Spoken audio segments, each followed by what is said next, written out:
이 시간 주님 찬양하길 원합니다. 아브라함의 노래, 전능하신 나의 주 하나님을 찬양 드리도록 하겠습니다.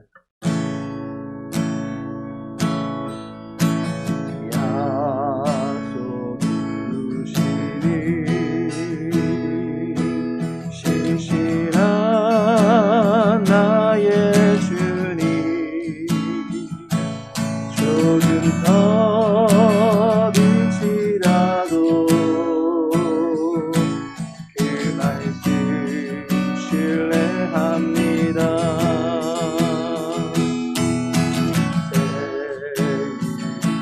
주시고 수치를 거두시네. 내 믿음 연약할 때 먼저 찾아주시네.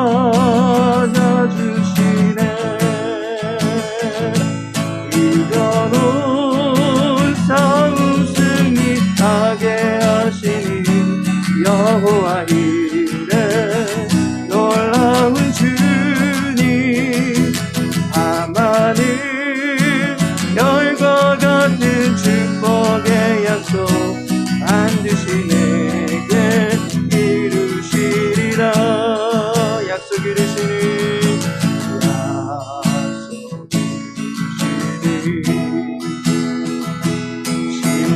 신실한 나의 주님,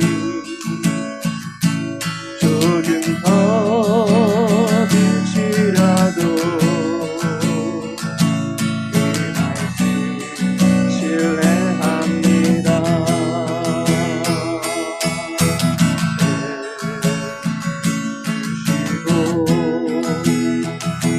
수치를 거두시네. 내 믿음 연약할 때 먼저 찾아주시네. 이겨놓은 싸움 승리하게 하시니 여호와 이레 놀라운 주님, 하마는 열과 같은 축복의 약속 반드시 내게 이루시리라. 모두 찬양합니다. 약속 이루시는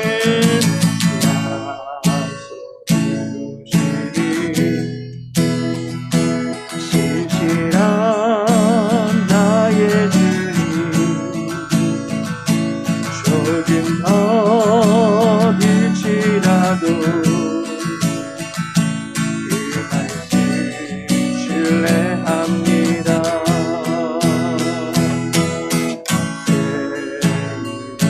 주시고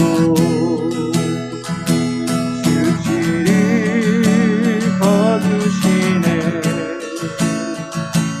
내 믿음 연약할 때 먼저 찾아주시네.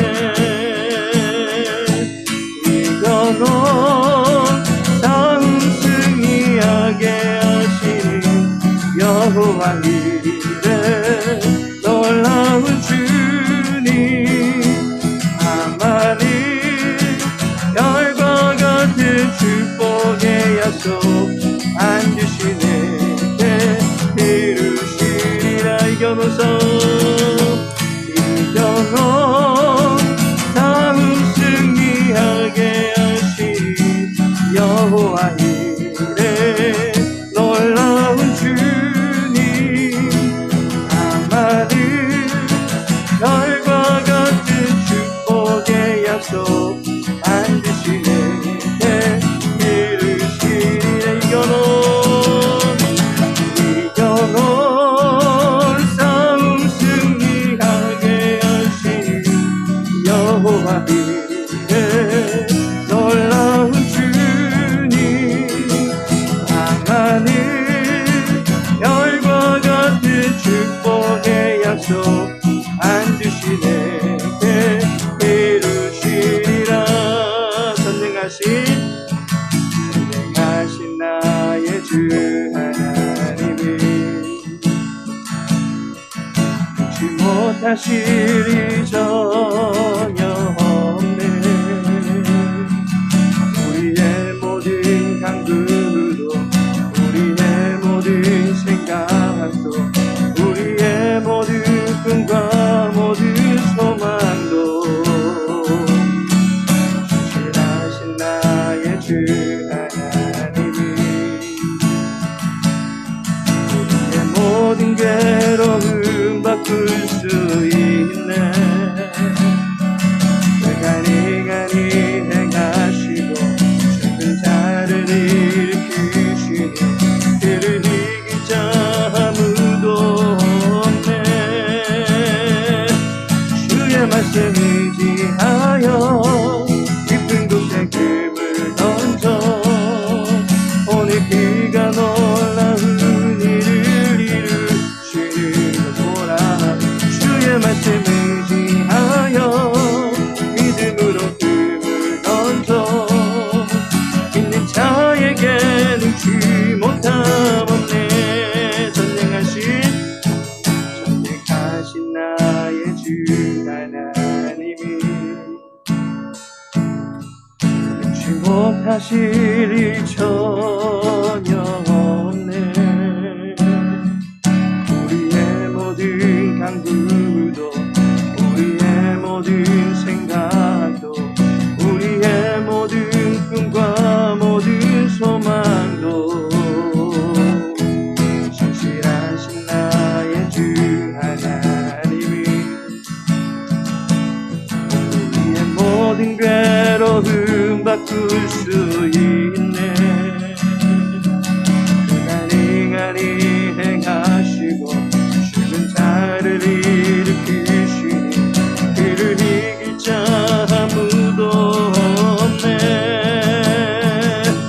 주의 말씀 의지하여 깊은 곳에 금을 던져 오늘 그가 놀라운 일을 이루시는 것 보라. 주의 말씀 의지하여 믿음으로 금을 던져 있는 자에게 능치 못함 없네. 주의 말씀 의지하여 깊은 곳에 금을 던져 오늘 그가 놀라운 일을 이루시는 것 보라. 주의 말씀 의지하여 믿음으로 금을 던져 있는 자에게 능치 못함 없네. 다같이 묵도 드리심으로 3일 예배 하나님께 올려드리겠습니다. 주의 말씀 의지하여 깊은 곳에 금을 던져 오늘 그가 놀라운 일을 이루시는 것 보라. 주의 말씀 의지하여 믿음으로 던져 있는 자에게 능치 못함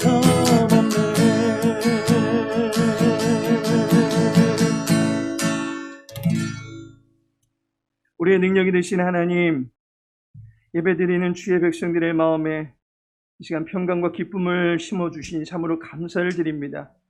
수고하고 바랄지라도 헛되고 헛된 인생뿐임을 고백합니다. 우리를 불쌍히 여겨주시고 주님을 소망으로 삼고 살아가길 원하오니 이 시간 힘주시고 우리를 긍휼히 여겨 주시옵소서.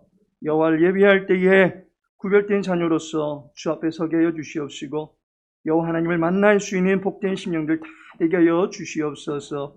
모든 주께 의탁하오며 예수님의 이름으로 기도합니다. 아멘. 찬송가 380장입니다.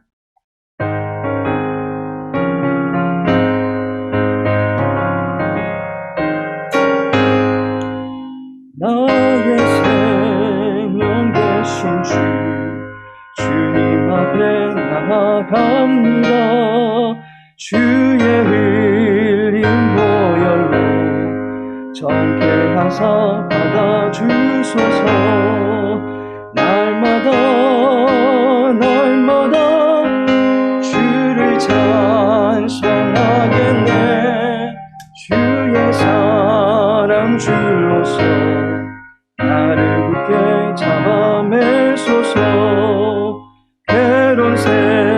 세상 지낼 때 나를 인도하여 주소서.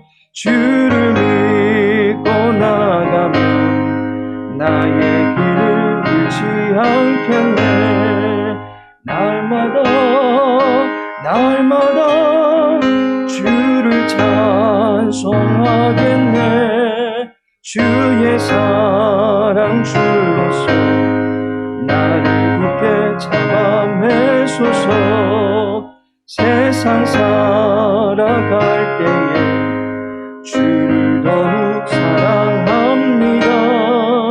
밝고 빛난 천국에 나의 영혼 들어가겠네. 날마다 주를 찬송하겠네. 주의 사랑 줄로서 나를 굳게 잡아 매소서. 아멘. 창세기 18장입니다.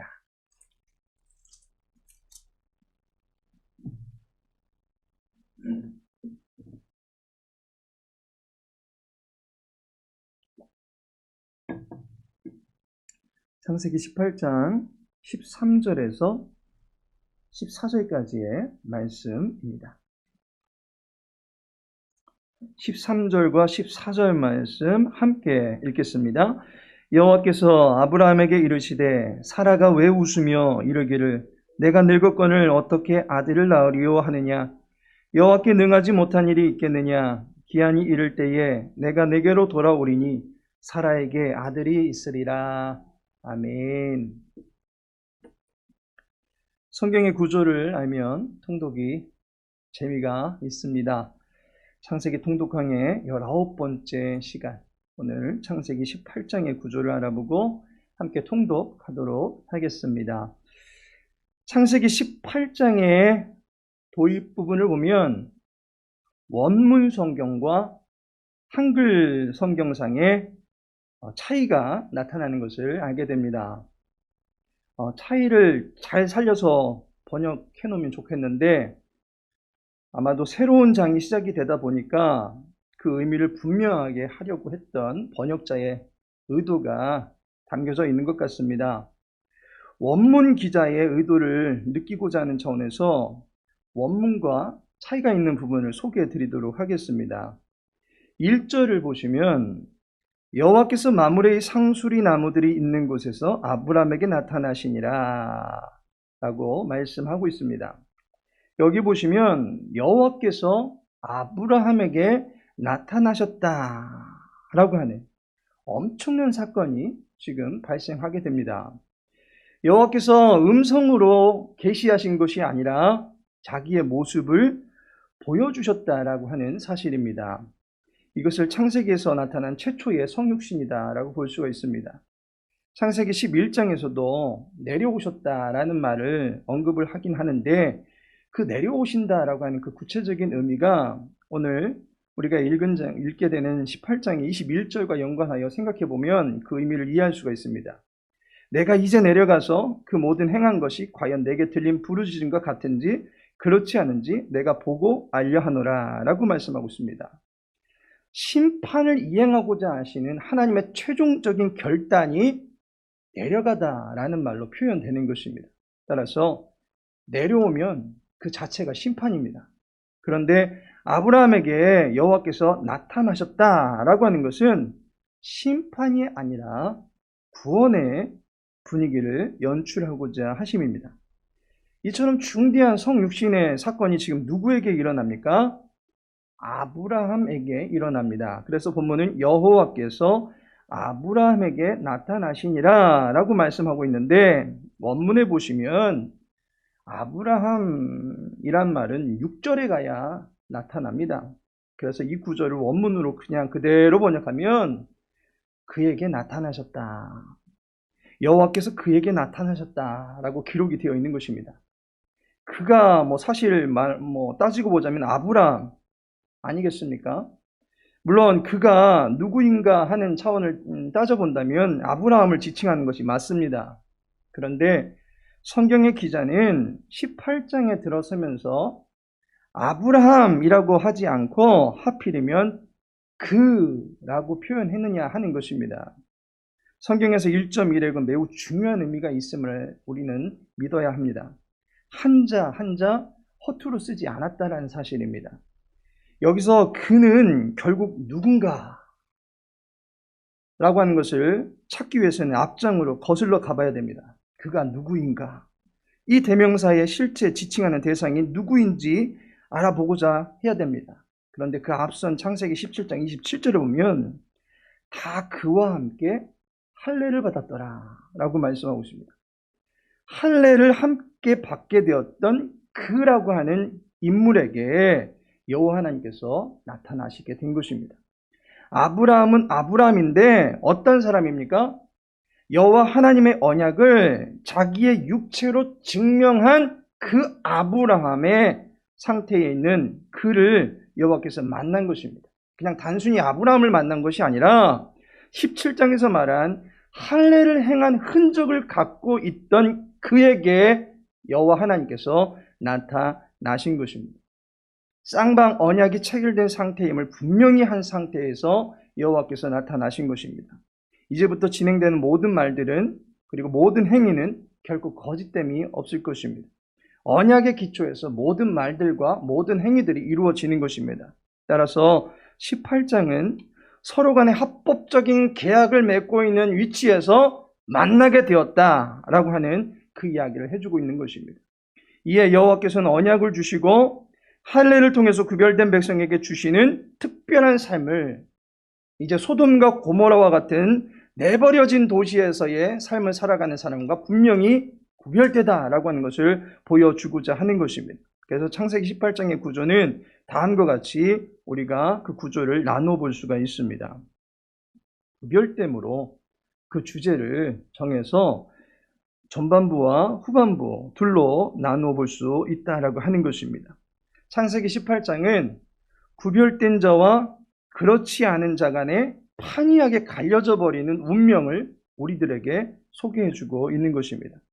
따라서 구별된 삶, 내가 여호와께로부터 선택받고 구별되었구나 라고 하는 이 사실이 얼마나 소중하고 가치가 있는지를 우리는 깨달아야만 할 것입니다. 할례를 통해서 늘 보게 되는 그 표식을 통해서 나는 구별된 자다 라고 하는 그 신분의식을 소중하게 여길 수 있어야만 하는 것입니다. 신분에 대한 의식이 분명하게 정립되었다면 이제 그 신분에 걸맞는 삶을 살아가고자 할 것입니다. 그것이 구별된 자에게는 의와 공도를 행하는 삶으로 나타나는 것입니다. 그것이 구별된 자에게는 하나님께서 구별된 자에게 주시는 특별한 즐거움이 있는 것이고 그 즐거움을 누리며 사는 삶을 구별된 자에게 주시는 것입니다. 따라서 구별됨이 참으로 소중한 것입니다. 사실상 우리는 모두 예수님의 피로 구원받음으로써 구별된 삶을 살아가고 있는 사람들입니다. 우리가 받은 구원이 얼마나 소중한지 아셔야 합니다. 우리는 구원이 참으로 가치가 있다라고 하는 이 사실을 언제 절실히 깨닫게 되겠습니까? 지금 이 순간에도 나는 구원받은 사람이다 라고 하는 그 사실이 큰 감동과 감격으로 와 닿으십니까? 어찌 보면 우리는 평소에는 이 구원의 가치를 잘 알지 못할 수도 있습니다. 죽음 앞에 설 때도 잘 알지 못할 수 있습니다. 왜냐하면 한 번 죽는 것이 모든 사람들에게는 정해진 것이기 때문입니다. 사람이면 매일반 동일한 인생의 과정을 다 겪게 되는 것입니다. 그러나 정작 영원한 심판이 이루어지는 그때의 최후 심판의 날에 우리에게 주어진 구원이 얼마나 가치가 있는 것인지를 그때 깨닫게 될 수 있다라고 하는 것입니다. 예수님께서 우리에게 행해 주신 일이 얼마나 감사한 일인지를 그때 깨닫게 될 수 있습니다. 그러나 이 구원에 대한 감격은 먼 날에 여호와 앞에 섰을 때 그때만 느끼라고 주신 것이 아닙니다. 믿음이라고 하는 것은 바로 우리가 이 세상을 살아가면서 구원의 감격과 능력을 바로 보고 누릴 수 있게 해주는 힘이 되는 것입니다. 언제가도 말씀드렸다시피 믿음은 바라는 것이 있다면 그 아래 서게 하는 힘입니다. 바라는 것에 통치를 받게 하는 능력이 바로 믿음인 것입니다. 그때가 돼서야 먼 훗날에 그 구원의 효험을 우리가 느끼는 것이 아니라 바로 지금 우리가 믿음으로 살아가고 있는 지금 바로 이 순간이 구원의 능력을 만끽하며 살아갈 수 있다라고 하는 것입니다. 할례를 받고 구별된 자의 표지를 갖추고 있음으로써 우리는 구원의 감격을 늘 누릴 수 있다라고 하는 것입니다. 특별히 본문에서 구별된 자에게 주시는 것이 무엇입니까? 생명을 주십니다. 이삭을 낳게 함으로 말미암아 주시는 생명의 족보가 이어지게 하는 것을 보게 됩니다. 하지만 구별되지 못한 자들에게는 생명이 아니라 멸망이 임하는 것을 보게 됩니다. 여호와의 불심판이 예고되는 것을 보게 됩니다. 다음으로 구별된 자에게 주시는 것은 웃음입니다.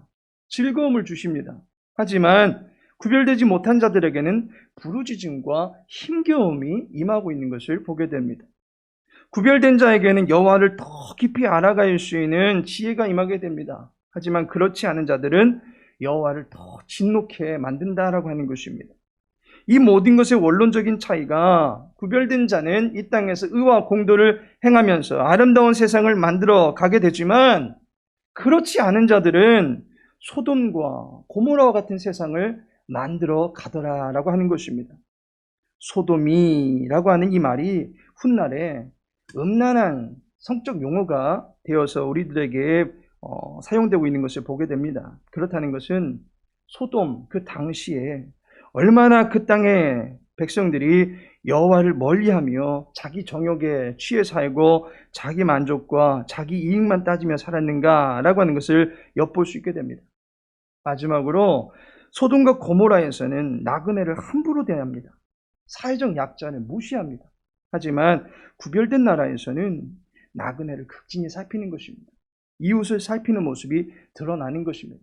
이처럼 구별되지 못한 자와 또 구별된 자의 확연한 이 차이를 오늘 창세기 18장에서 우리들에게 이야기해주고 있습니다. 따라서 본장을 읽어가시면서 전반부에서는 구별된 자에게 주시는 축복을, 그로 인해서 생명의 즐거움을 누리게 하시는 그 말씀들을 읽게 될 것이고, 후반부에서는 멸망의 나라에 임하게 되는 멸망의 고통과 또 부르짖음의 그 소리를 우리가 들을 수 있게 될 것입니다. 그렇다면 창세기 18장을 펴시고 함께 통독하도록 하겠습니다. 여호와께서 만물의 상수리 나무들이 있는 곳에서 아브라함에게 나타나시니라. 날이 뜨거울 때에 그가 장막문에 앉아 있다가 눈을 들어 본즉 사람 셋이 맞은편에 서 있는지라.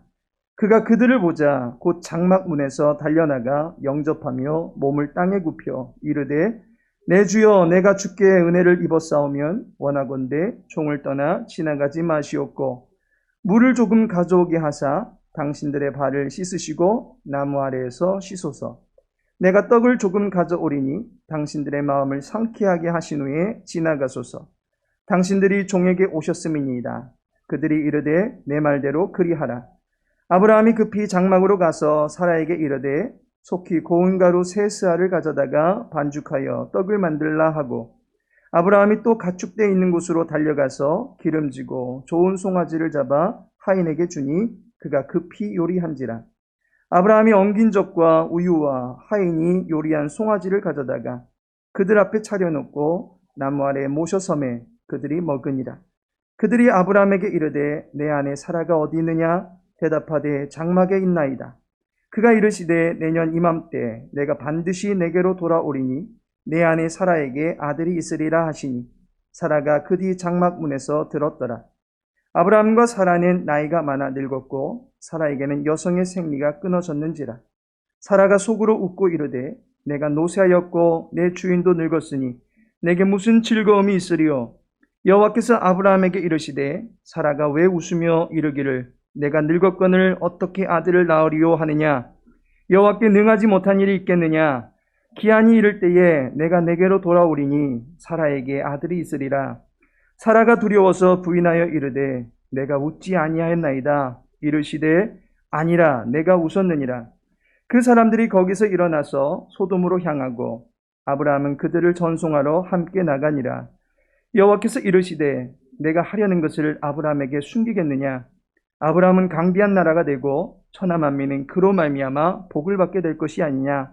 내가 그로 그 자식과 권속에게 명하여 여호와의 도를 지켜 의와 공도를 행하게 하려고 그를 택하였나니 이는 나 여호와가 아브라함에게 대하여 말한 일을 이루려 함이니라.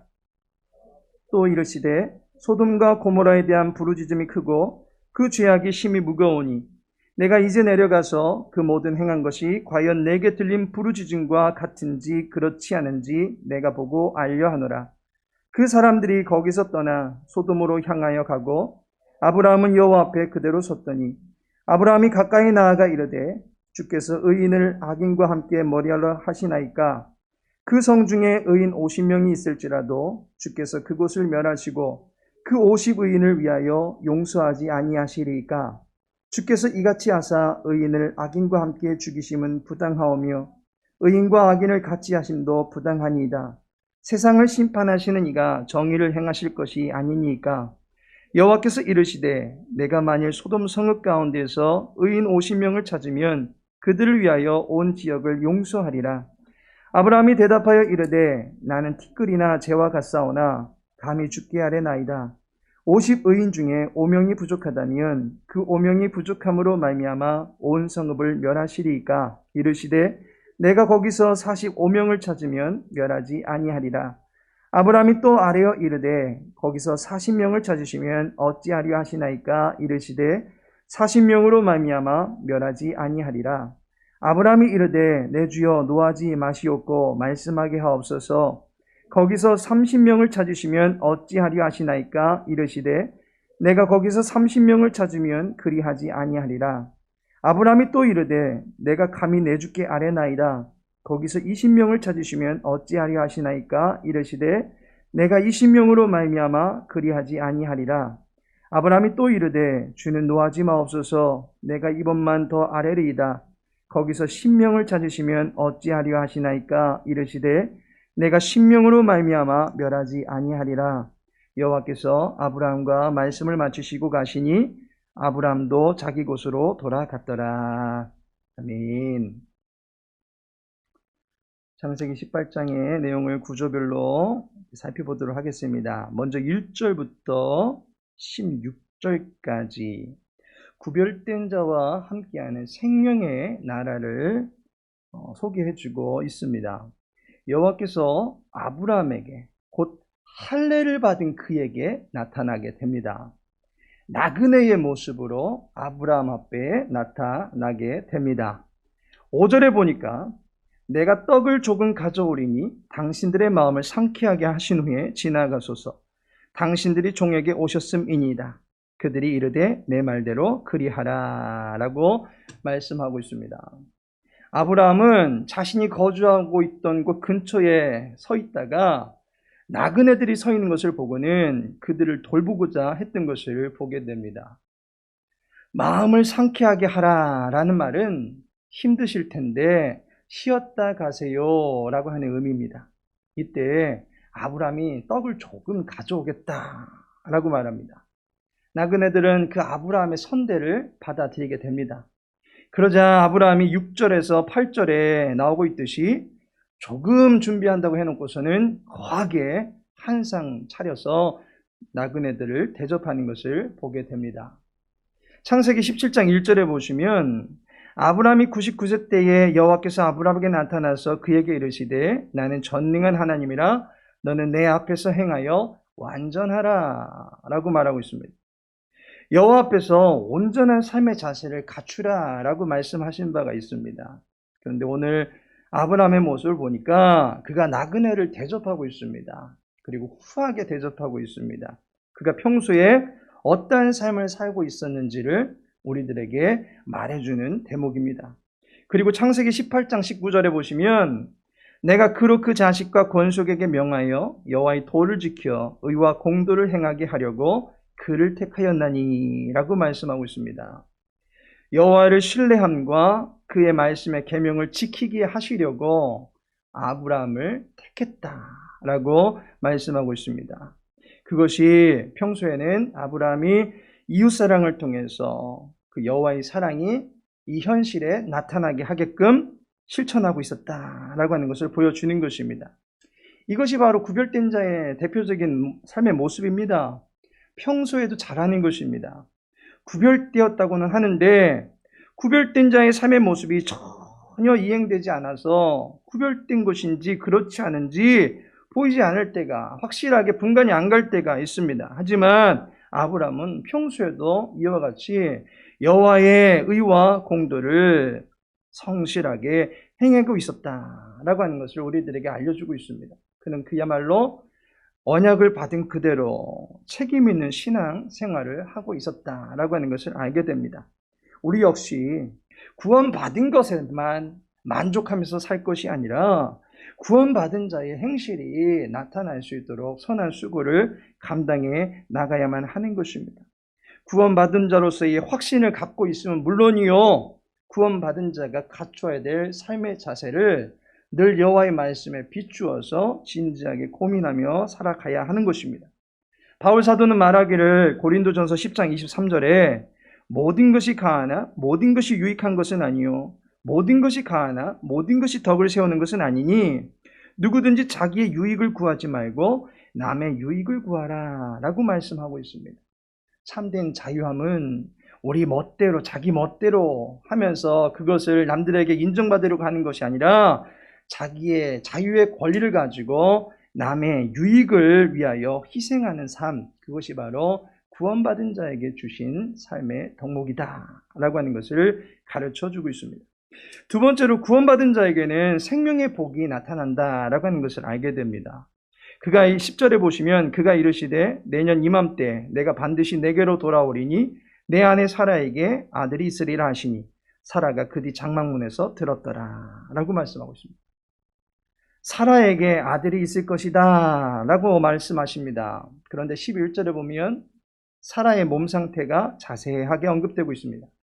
한마디로 그녀의 몸 상태는 생명의 기업을 이어갈 수 없는 그러한 상태입니다.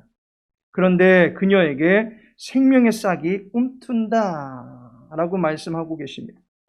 하나님께서는 태초 동산에서부터 이어지는 노아 그리고 아브라함에게 이르기까지 생육과 번성의 복을 계속해서 말씀해 주셨습니다.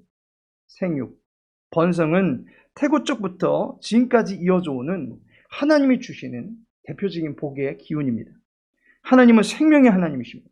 그분은 있는 분, 존재하는 분, 자기의 이름을 가리켜서 여호와다, 스스로 계신 여호와다라고 말씀하신 분이십니다. 없는 분이 아니고 있다가 사라지는 분이 아닙니다. 생명을 계속해서 주장하시는 분이시고 영원한 생기를 갖고 계시는 분이십니다. 생명은 곧 하나님이 함께 하신다라고 하는 강력한 증거가 되는 것입니다. 따라서 언약을 이어받은 아브라함의 가정에 생육과 번성의 복을 여호와 하나님께서 함께 하시는 증거로 보여주시겠다라고 말씀하고 있는 것입니다.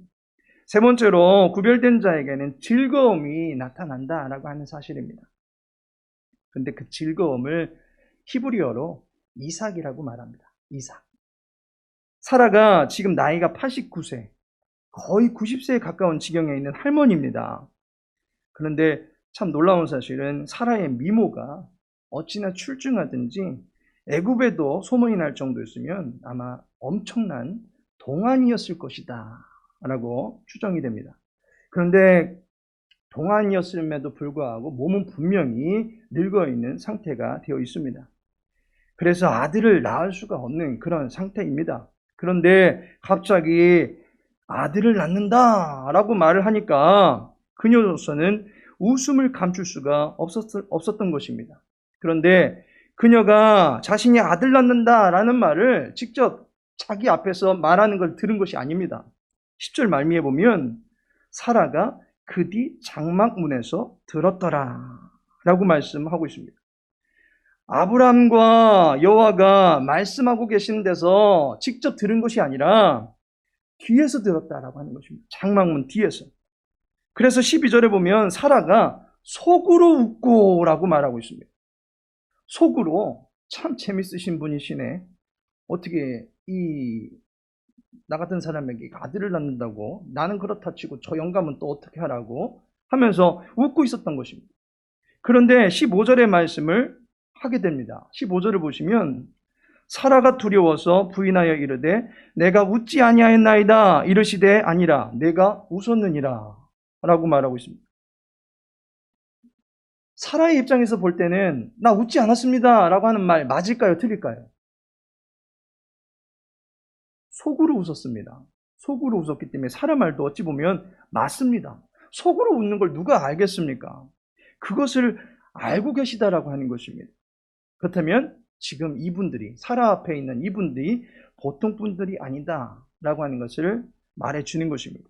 결국 사라는 자신의 속을 꿰뚫어 보고 있는 이 사람들 때문에 두려움을 느꼈지만 표면적으로는 자기가 웃음소리를 냈던 것이 아니기 때문에 웃지 않았습니다 라고 말을 한 겁니다. 그러나 여호와께서는 내가 지금 말하는 것을 농담으로 여기지 말아야 된다라고 주시키면서 네가 웃었다라고 분명하게 말씀하십니다.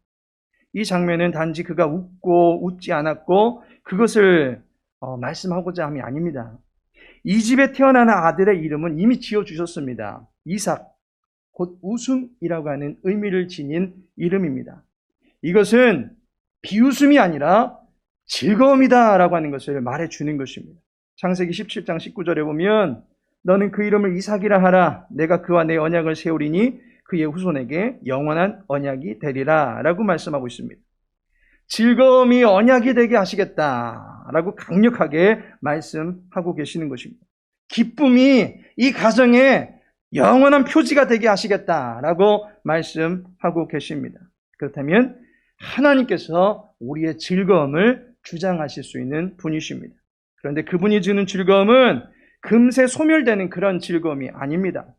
상황이나 현상에 따라서 배꼽 잡고 한바탕 웃고 끝내버리는 그런 가벼운 웃음이 아니라 영원한 즐거움이다라고 하는 것입니다. 이삭은 사실상 예수님을 나타내고 있습니다. 예수님은 사람들의 수치와 조롱거리 정도로 끝난 그런 존재가 아니었습니다. 수치와 조롱과 참담한 저주의 소리들을 나중에는 부끄럽게 만들어 버리시고 애통하며 회개하는 자들에게 환호를 가져다 주신 부활의 능력을 가지고 우리들에게 임하신 분이 예수님이십니다. 부활하시고 처음으로 나타나셔서는 평안하냐라고 말씀하셨습니다. 저주의 두려움을 끊고 영원히 살아갈 수 있는 길을 열어주신 분이 예수님이십니다. 그 주님이 우리의 영원한 능력이 되시는 것입니다. 따라서 예수님과 함께 할 때 우리는 영원한 즐거움을 누릴 수가 있게 되는 것입니다. 항상 기뻐하고 범사에 감사할 수 있는 능력은 구별된 자에게 주시는 하늘의 축복인 것입니다. 예수와 함께하는 성도는 어떤 지경 속에서도 기쁨의 요소를 찾아냅니다. 감사의 제목을 발견합니다. 심지어 돌에 맞아 죽어가는 지경 속에서도 자기의 영혼을 의탁할 곳이 있음을 바라보면서 그 얼굴이 해와같이 빛났던 스데반 집사의 모습을 보게 됩니다. 하늘의 기쁨은 구별된 자에게만 주시는 것입니다. 예레미야 29장 11절에 보니까 여호와의 말씀이니라 너희를 향한 나의 생각을 내가 아나니 평안이요 재앙이 아니니라 너희에게 미래와 희망을 주는 것이니라 라고 말씀하고 있습니다. 구별된 자, 곧 너희를 향해서 여호와께서는 평안과 미래와 희망을 품고 일하겠다라고 하는 것을 약속해 주고 계십니다. 우리의 구별됨, 우리의 구원이 바로 이와 같은 능력을 갖고 살아가게 하는 것입니다. 구원을 그저 나중에 천국에 입성할 때 하나님 앞에 이렇게 내미는 그런 표딱지 수준이 아니라 이 땅에 살아가면서 여호와께서 구별된 자에게 베풀어 주시는 신령한 하늘의 능력을 이 땅에서도 만끽하며 살아갈 수 있게 되는 것입니다. 그 대표적인 것이 바로 즐거워하는 것입니다. 고난 속에, 고통 속에 있는 순간에도 내 영혼아 어찌하여 낭망하며 불안해하느냐. 너는 너를 구별하신 너희 하나님 여호와를 바라라 하면서 찬양할 수 있는 신비로운 삶의 능력이 구별된 자에게 임하게 되는 것입니다. 우리를 구별되게 하신 하나님을 찬양하고 생명의 능력과 즐거움을 영원토록 만끽하며 살아갈 수 있는 주님의 백성 되시기를 예수님의 이름으로 축복합니다. 반면에 본문에서는 이제 구별되지 못한 또 다른 이들의 운명을 보여주고 있습니다. 그들은 멸망의 나라에 살게 된다라고 하는 것입니다. 18절에 보면 강대한 나라가 되고 복을 받게 될 것이 아니냐라고 말씀하고 있습니다. 아브라함에게는 이러한 나라가 형성이 된다라고 말씀하고 계십니다. 그런데 구별됨에서 벗어난 그들은 어떻게 됩니까? 21절에 보시면 내가 이제 내려가서 그 모든 행한 것이 과연 내게 들린 부르짖음과 같은지 그렇지 않은지 내가 보고 알려 하노라. 같은지 그렇지 않은지 판단하시겠다는 것입니다. 그 말은 심판하시겠다는 말입니다. 그리고 앞서서 말씀드렸지만 내려오신다라고 하는 것은 여호와 하나님께서 오래 참음의 기간이 이제 만료가 되었다라고 하는 것을 의미하는 것입니다. 하나님께서는 지금도 사실상 오래 참고 계십니다. 베드로후서 3장 8절에 보면 사랑하는 자들아 주께는 하루가 1000년 같고 1000년이 하루 같다는 이 한 가지를 잊지 말라라고 말씀하고 있습니다. 하루를 1000년같이 아주 짧은 시간을 1000년같이 보내시면서 기다리고 계신다라고 하는 것입니다. 사실상 영원하신 하나님에게 1000년이라고 하는 그 시간은 하루도 채 안 되는 듯한 아주 짧은 시간일 수밖에 없습니다. 그럼에도 불구하고 인생들의 상황과 처지를 고려해서 오래도록 기다리신다라고 하는 것을 하루를 1000년같이 보내신다라고 표현하고 있는 것입니다. 이렇게 기다리는 이유가 무엇이겠습니까? 베드로후서 3장 9절은 말하기를 주의 약속은 어떤 이들이 더디다고 생각하는 것 같이 더딘 것이 아니라 오직 주께서는 너희를 대하여 오래 참으사 아무도 멸망하지 아니하고 다 회개하기에 이르기를 원하시느니라. 멸망하지 않기를 바라신다는 것입니다. 그런데 여호와의 기다림이 만료되는 그 순간 회개치 않은 영혼들은 멸망에 처해지는 것입니다. 이어지는 소돔과 고모라의 운명은 앞서 말한 생명의 나라와는 모든 것이 정반대가 되는 것을 이제 보게 됩니다. 그 첫 번째는 나그네를 대접하지 않습니다. 도리어 나그네를 상관하려고 합니다. 다음 주에 살펴보겠지만 창세기 19장 5절에 보면 오늘 밤에 내게 온 사람들이 어디 있느냐 이끌어내라 우리가 그들을 상관하리라 라고 말하고 있습니다. 손님으로 오신 분들을 내놓으라고 손님을 지금 함부로 대하고 있는 그러한 모습이 나타나고 있습니다. 멸망의 나라는 오직 자기가 최고이고 이것을 위해서 집단 여론을 형성해서 자기의 옳다함을 증명하려고 합니다. 혼자서는 사실상 힘이 없습니다. 그러니까 집단으로 해서 나름대로 깡도 갖추고 많은 사람들을 압도하려고 하는 것입니다. 그래서 우르르르 몰려다니면서 집단 여론을 형성하고 소리를 질러대는 것입니다. 그런데 나그네는 혼자입니다. 거의 혼자 또는 소수로 다닙니다. 그렇기 때문에 이 혼자 또는 소수를 제압하기 위해서 다수를 대동하는 것만큼 강력한 힘이 어디서 나겠습니까? 멸망의 도성은 결국 인간과 인간 간의 힘의 충돌이 일어나게 되어 있습니다. 사랑으로 덮어주고 허물을 용납해주고 용서해주기보다는 힘의 충돌을 통해서 자기의 이익을 위해서 살아가는 것이 멸망의 나라인 것입니다. 두 번째로 그 나라 안에는 죄악이 있다라고 하는 것입니다. 아브라함의 강대한 나라 안에는 생명의 복이 있었습니다. 출생의 복이 있었습니다. 생육과 번성이 이루어졌습니다. 그러나 소돔과 고모라는 어떻게 됩니까? 멸망의 화가 임하게 되는 것입니다. 생명이 아니라 죄악 중에 멸망하는 화가 임하게 됩니다. 그래서 이것을 멈추어 달라고 아브라함이 여호와께 간청의 기도를 드립니다. 악인과 함께 의인이 멸망하게 되는 그런 부당함이 나타나지 않게 해달라고 여호와께 간절히 간구합니다. 이때 아브라함이 소돔과 고모라 성에 있는 의인의 수를 조건으로 여호와께 간청합니다. 그 땅에 의인 50인, 45인, 40인, 30인, 20인, 10인까지 다운시켜서 10명의 의인이 있으면 멸망을 멈추어 주시겠습니까? 라고 여쭤봅니다.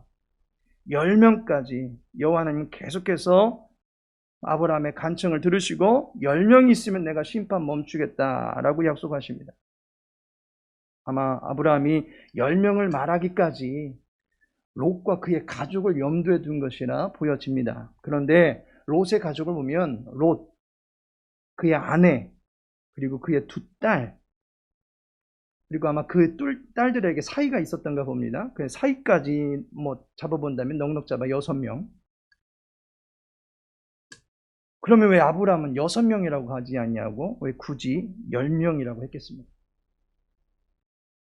유대인들에게 있어서 공동체의 최소 수는 10명입니다. 그래서 무리를 관리할 때도 1000, 100, 50, 10 이렇게 해서 1000부장, 100부장, 50부장, 10부장으로 나누게 되어 있습니다. 10부장이 최소 단위입니다. 그런데 소돔과 고모라 성이 멸망하게 되는 것을 봐서 그 땅에는 의인 10명도 안 되는 최소 단위의 의의 나라조차도 그의 나라 안에 형성이 되어 있지 않은 그야말로 완전 불의의 세계다라고 하는 것을 보여주는 것입니다. 마지막으로 그날 구별되지 못한 자들에게는 부르짖음, 고통의 소리가 넘쳐난다라고 하는 것입니다. 아브라함의 가정에는 또한 그 나라에는 영원한 즐거움, 웃음소리가 넘쳐납니다. 그러나 멸망의 도성에는 20절과 21절에서 말하기를 부르짖음이 있습니다. 이 뜻이 고통입니다. 따라서 그 나라 안에는 고통의 소리가 넘쳐난다라고 하는 것을 알게 됩니다. 이와 같이 창세기 18장은 구별된 자가 있는 나라에 베푸시는 여호와의 은총과 구별되지 못한, 곧 선택받지 못한 백성들에게 임하는 멸망의 화가 대조가 되어서 나타나고 있습니다. 이로 인하여 구별되게 하신 여호와의 그 사랑이 얼마나 소중한지를 우리는 다시 한번 깨닫게 됩니다. 하나님께서 사랑하시는 성도 여러분, 여호와를 대하는 두 진영의 확연히 다른 형편을 보게 됩니다.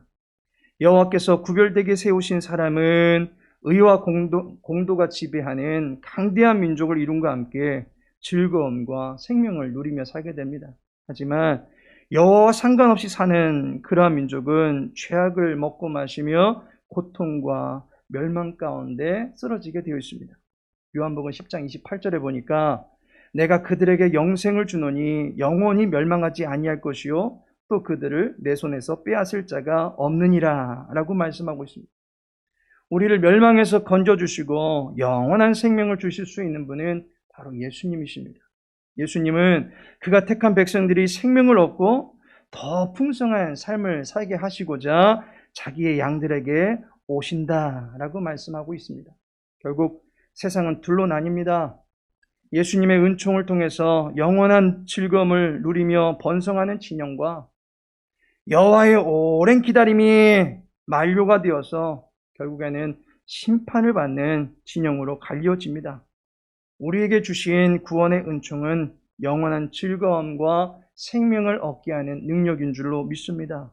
이 능력은 내세가 아니라 바로 지금 우리가 거하고 있는 이 삶의 모든 영역에서도 충분히 경험할 수 있는 능력입니다. 우리를 구별된 하나님의 백성으로 삼으셔서 이 풍성한 하늘의 능력을 누릴 수 있게 해주셨다라는 사실을 믿으시고 여호와 하나님께서 주시는 하늘의 즐거움을 누리고 여호와 하나님께서 베풀어 주시는 생명의 능력을 가지고 우리에게 주신 구원받은 자로서 합당한 삶의 행실을 갖추며 살아가실 수 있는 주님의 백성들 되시기를 예수님의 이름으로 축복합니다. 우리 이 시간에 말씀 붙들고 한번 기도하기를 소망합니다. 3개의 기도 제목 드리겠습니다. 첫 번째로는 우리를 구원하신 하나님, 하나님과 동행하면서 하늘의 능력을 경험하면서 살아갈 수 있는 현실이 될 수 있도록 도와달라고, 그로 인해서 하늘의 능력이라 할 수 있는 의와 평강과 희락이 넘쳐나는 인생을 살게 하옵소서 기도하시기 바랍니다. 두 번째로는 우리를 웃게 하시는 하나님, 영원히 마르지 않고 쇠하지 않는 기쁨이 우리 가운데서 넘쳐나게 해달라고, 마지막으로 여호와를 사랑하며 의와 공도를 행하며 살아갈 수 있는 거룩한 주의 백성 되어지게 해달라고 우리 시간 함께 합심하여 기도하도록 하겠습니다. 아버지 하나님이여, 우리를 주님의 백성 삼으시고 우리의 모든 삶 가운데 하늘의 풍만한 은혜를 부어주시니 감사를 드립니다. 하나님, 우리의 힘과 능으로 생각할 수 없음을 고백하오니 주의 은혜 가운데 서게 하여 주시옵시고 그 능력 힘입어 살아갈 수 있도록 도와주시옵소서.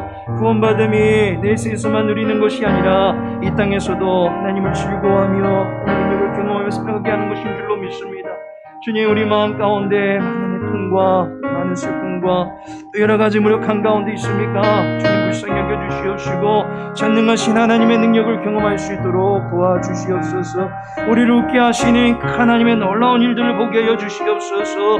바라고 수고하는 간교의 수건들 가운데 주님의 응답하시는 역사가 나타날 수 있도록 도와주시옵소서. 그로 말미암아 우리의 마음이 무너지지 않도록 도와주시옵시고 마음을 지켜낼 수 있는 주의 백성들 될 수 있도록 도와주시옵소서. 우리 마음 가운데 주의 생명 능력이 샘솟듯 넘쳐나기를 소망합니다. 그로 말미암아 환경과 처지와 형편 가운데 무너지지 않도록 도와주시옵시고 내 영혼을 향하여 두려워 떨고 있는 내 영혼을 향해서 내 영혼은 어찌하여 낭망하고 불안해하느냐? 너는 너희 하나님을 바라라고 결단하며 다짐할 때에 우리의 심령을 주장하시는 그 하나님을 만날 수 있는 모든 성도님들 되어줄 수 있도록 주여 은혜 베풀어 주시옵소서. 아버지 하나님, 한 걸음 한 걸음 인생의 발걸음 내디딜 때마다 구별된 자로서의 거룩한 표지들이 나타나기를 소망합니다. 우리 예수의 모든 말들과 언어들을 주장하여 주시옵시고 우리의 모든 행실들을 주장하여 주시옵시고 오직 하나님의 살아계심 앞에 믿음 백성들로 살아갈 수 있도록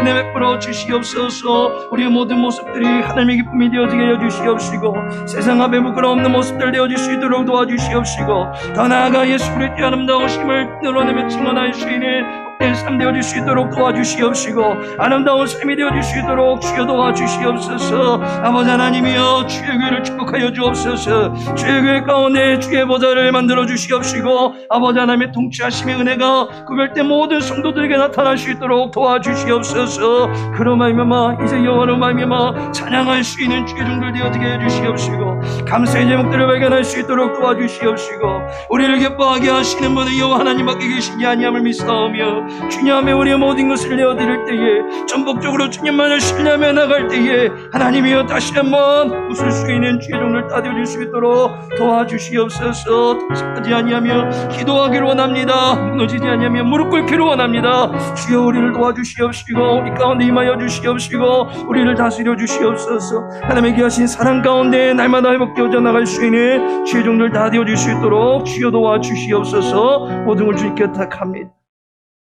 아버지 하나님, 우리를 사랑하시고 구원하여 주심에 감사를 드립니다. 어두운 세상에서 빛의 자녀 삼아주심에 감사를 드립니다. 향방을 몰라서 방황할 수밖에 없는 우리의 발걸음을 영원한 진리와 생명의 길이 되시는 주께로 인도해 주심에 감사를 드립니다. 예수님을 알고 예수님을 바로 믿으며 예수님의 사랑 안에 거하게 하심에 감사를 드리고 모든 죄와 연약함의 문제들 가운데서 우리의 능력이 되시는 예수님의 이름을 부르며 기도할 때에 참된 자유함을 얻을 수 있는 주의 백성을 될 수 있도록 도와주시옵소서. 마음이 무너지고 상실감이 더해질 때마다 여호와 하나님만으로 충만함을 삼을 수 있도록 도와주시옵소서. 말씀의 위로를 얻는 주님의 백성들 될 수 있도록 도와주시옵소서. 아버지 하나님, 이 세상의 어둠을 밝혀낼 수 있는 의의 사람들 되게 하여 주시옵시고 거룩한 등불 밝히며 나아가기를 원하오니 우리들이 큰 믿음 주시고 강건함의 은혜도 더하여 주시옵소서. 날마다 하나님의 기쁨이 되어지기를 소망하며 주의 영광과 덕을 선전하며 살아가기를 소망하오니 우리의 모든 삶을 주님께서 의롭게 주장하여 주시옵시고 영원토록 즐거워하며 살아갈 수 있는 주의 백성들 될 수 있도록 은혜 베풀어 주시옵소서. 모든 주께 부탁하며 예수님의 이름으로 기도합니다. 아멘. 하늘에 계신 우리 아버지여, 이름이 거룩히 여김을 받으시오며 나라의 임하옵시며 뜻이 하늘에서 이룬 것 같이 땅에서도 이루어지이다. 오늘날 우리에게 일용할 양식을 주옵시고 우리가 우리에게 죄 지은 자를 사하여 준 것 같이 우리 죄를 사하여 주옵시고 우리를 시험에 들게 하지 마옵시고 다만 악에서 구하옵소서. 내게 나라와 권세와 영광이 아버지께 영원히 싸움나이다.